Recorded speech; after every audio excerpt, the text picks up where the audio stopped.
रंगीन खबरों की परत दर परत खोलता है तबसरा। तबसरा बयां करता है खबर के पीछे की कहानी। तीर पंचाल से सब कुछ दिखता है।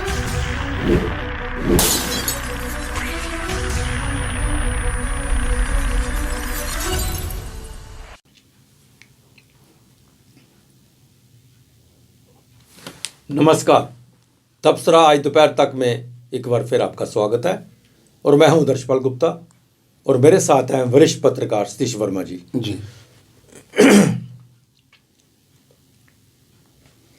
सतीश जी, सबसे पहले आपको मुबारक है कि आपकी नई किताब जो है कश्मीर एंडलेस वार जो है बहुत बहुत शुक्रिया मार्केट सर, में आ गई है। बहुत बहुत शुक्रिया। और इस किताब का जो विमोचन है जो जी बुक फेयर में, जो दिल्ली जो बुक फेयर हुआ था वहाँ पे किया गया। जी आपको बहुत बहुत मुबारक है। शुक्रिया शुक्रिया जी। सीजिया हम आज तबसरा करेंगे जी सरकार के निर्णयों पर। जी वो क्या निर्णय लेते हैं, उसके बाद क्यों वापस जा रहे हैं, उस पर बात करेंगे। सबसे पहले प्रॉपर्टी टैक्स की बात करेंगे। सरकार ने तो प्रॉपर्टी टैक्स लग चुका है 1 अप्रैल से और उसके ऊपर बड़ा बवाल हुआ जम्मू के अंदर और काफ़ी प्रशासन के विरुद्ध जो है प्रदर्शन भी हुए और जम्मू की बंद काल भी दी गई। जम्मू बंद रहा, किस तरह रहा, कैसा रहा, वो एक दूसरा सब्जेक्ट है, उस पर फिर कभी बात करेंगे। लेकिन सबसे बड़ी बात यह है कि सरकार ने जो अलजी साहब ने एक जो नया जो नोटिफिकेशन निकाला है, उन्होंने लोगों से सुझाव मांगे हैं कि इस प्रॉपर्टी टैक्स के आपके सुझाव है क्या है। अगर सुझाव मांगने ही थे तो टैक्स लगाने से पहले क्यों नहीं मांगे गए? टैक्स लगाने के बाद सुझाव मांगे जा रहे हैं। तो क्या ये बंद, ये प्रदर्शन, ये सब चीज़ों के दबाव में एलजी सरकार आई है या क्या बात है? देखिए, हमें लगता है कि हम पहले भी कई बार जिक्र कर चुके हैं। हालांकि उपराज्यपाल मनोज सिन्हा एक बड़े कैनवस उत्तर प्रदेश जैसे स्टेट से आते हैं और एक सुलझे हुए राजनेता हैं। मुझे लगता है कि कहीं ना कहीं जो नौकरशाही है वो उनको कहीं ना कहीं दिग्भ्रमित कर रही है। उनको पूरी पिक्चर दिखाई जाती कि हम अगर ये कदम उठाएंगे तो इसके ये रिपरकशन हो सकते हैं, इसका ये फ़ायदा, ये नुकसान है। अब जो बात आपने कही, जिस प्रकार लगातार 1 अप्रैल से लागू होने जा रहे इस प्रॉपर्टी टैक्स को, ये यूटी के लिए एक नई सौगात है, जम्मू वासियों के लिए। सौगात तो अभी आ भी चुके गई और भी आएंगी। तो हम समझते हैं कि ये जो प्रोटेस्ट हुए, विरोध हुए और उग्र विरोध भी हुए, चैम्बर ऑफ कॉमर्स इंडस्ट्री के अरुण गुप्ता जी की ओर से कॉल दी गई। उसमें हालांकि वो अलग विषय है कि उसमें किसने पार्टिसिपेट किया, किसने नहीं किया, लेकिन एक सीधा संदेश था कि आप जम्मू के ऊपर इस तरह के कानून थोप नहीं सकते। और हम समझते हैं जो संदेश देना चाहिए था वो पिन पॉइंट पे लगा है उनका संदेश। इसीलिए उसी के बाद ये सब हलचलें मची हैं और फीडबैक मांगे जा रहे हैं लोगों से। और हम समझते हैं इन तमाम जो भी हालात बने उसमें अगर आप गौर करेंगे अच्छी तरह कि इसमें नुकसान भाजपा को ही होगा। बिल्कुल, क्योंकि प्रदेश भाजपा जितने नए कानून आ रहे हैं या बेरोजगारी की तमाम विषय हैं, हम चूँकि हम बहस को विषयांतर हो जाएगा इसलिए मैं कह रहा हूँ इसी पर हम बात करें। तो इस पर भाजपा की जो एक भूमिका होनी चाहिए थी वो हमें भूमिका कहीं दिखाई दी। प्रदेश अध्यक्ष रविंद्र रैना जो अपना उनका एक फ्री स्टाइल बयान आता है, वो फ्री स्टाइल बयान देके अपना निकल लेते हैं पतली गली से। लेकिन जिसे कहा जाए धीरता गंभीरता से प्रदेश के किसी नेता ने भी इसे लेकर उपराज्यपाल से चर्चा नहीं की। उनको बताना चाहिए था कि भाई जम्मू में आज तक इस तरह के कानून आयद नहीं हुए हैं, ये एक नई पहल हो रही है, नया कानून लगने जा रहा है, इसलिए पहले उसके लिए एक माहौल बने और ये बातें हैं, इन कदमों को पहले उठाए, उसके बाद ये बात की जाए। ये बात कौन कर सकते थे? बीजेपी। बिल्कुल, सत्ता उनकी है दिल्ली से लेकर यहाँ तक, और जाहिर है कि उपराज्यपाल उनको टाइम भी देते, उनसे बात भी करते। मैं समझता हूँ कि बीजेपी इस मोर्चे पर पूरी तरह विफल साबित हुई है और ये भी जो निर्णय है ये उपराज्यपाल ने अपने विवेक से लिया है कि एक फीडबैक लिया जाए लोगों से। वो भी इसलिए कि लोगों का गुस्सा, एंगरनेस देख के उन्होंने कहा नहीं ये तो गड़बड़ हो गया। तो मैं समझता हूँ, मैं इसलिए चैम्बर को मुबारकबाद दूंगा इस बात के लिए कि चैम्बर आ गया है। हालांकि बार ने भी उस दिन कलम डाउन स्ट्राइक की और भी संस्थानों ने की, तो मैं समझता हूँ कि ये विषय इतना गंभीर था कि उसमें, और सबसे बड़ी दिलचस्प बात यह है कि जितने यहाँ पर ट्रेडिंग से जुड़े संगठन हैं उसमें इन मेजोरिटी महाजन बिरादरी की है, और महाजन शुरू से भाजपा समर्थक रहा है। पहली बुनियाद वही फंडिंग करता रहा बीजेपी को यहाँ। तो मैं समझता हूँ बीजेपी ने लगता है कहीं ना कहीं अपने पाँव पे कुल्हाड़ी मारी है।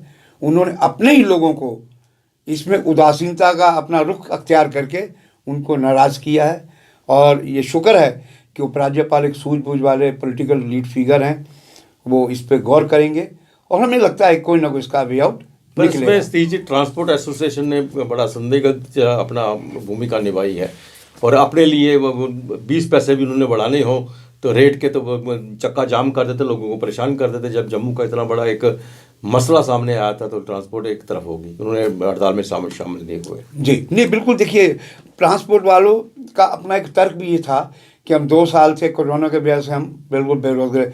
वो तो कोरोना का तो सभी जगह असर रहा है, कोई ऐसा मैं समझता नहीं हो कोई ट्रेड काम का हो जिसपे, हाँ ये ठीक है कि मोहल्ले की दुकानें खुली रहीं जो अंदर की दुकानें थी, लेकिन आमतौर पे कारोबार सभी का प्रभावित हुआ है उस कोरोना काल में। हम समझते हैं कि जब एक मुट्ठी मजबूत बन जाए तो उसके नतीजे कुछ और आते हैं। तो इसलिए हम समझते हैं कि ट्रांसपोर्ट यूनियन को भी इसमें, अगर उसमें भी पार्टिसिपेट करते तो उसमें कहते हैं रंग चोखा होता, एक बंद का पूर्णतः असर होता।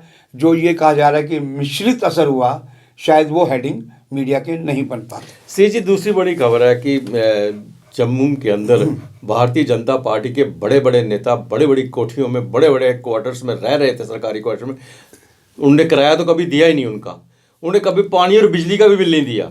अब प्रशासन ने सख्ती की है, प्रशासन ने बड़े बड़े नेताओं के बिजली काट दी है, जिसमें रविंद्र रैना भी हैं, जिसमें गुलाम नबी आज़ाद भी हैं, और आगे कविंदर गुप्ता, सुनील शर्मा, अल्ताफ बुखारी, पता नहीं कितने नेता हैं जिनके नाम है कि उनकी भी कल या परसों 2-4 दिन के अंदर बिजली काटी जाएगी।